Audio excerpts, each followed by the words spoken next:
मैं दुल्हन बनकर बड़े अरमान से अपने ससुराल में आई थी। मैं बहुत डरी हुई थी, मेरे दिल की धड़कन बहुत तेज हो चुकी थी।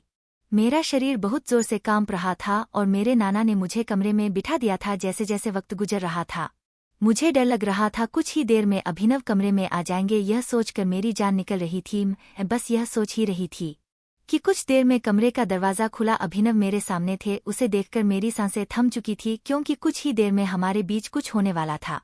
उसका डर मुझे था। उसने एक नज़र मुझे देखा, उसकी आंखों में मुझे गुस्सा नजर आ रहा था। वह कमरे के दरवाजे पर ही खड़ा था। फिर अंदर आकर उसने कमरे को जोर से बंद किया।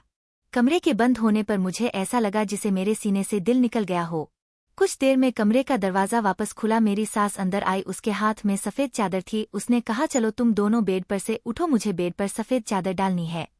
मैं बेड से उतरी। उन्होंने बेड से चादर निकालकर सफ़ेद रंग की चादर डाल दी। डर के मारे मेरे रूम पर खड़े हो गए थे। मैं सोच रही थी कि मैं क्या करूं और क्या नहीं।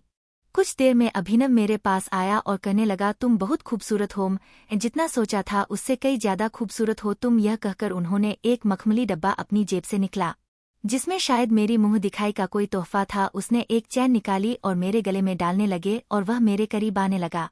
मैं पीछे हटने लगी तो उसने मुस्कुरा कर कहा, मैं पति हूँ तुम्हारा, शादी करके लाया हूँ तुम्हें, और पति पत्नी का रिश्ता ऐसा ही होता है।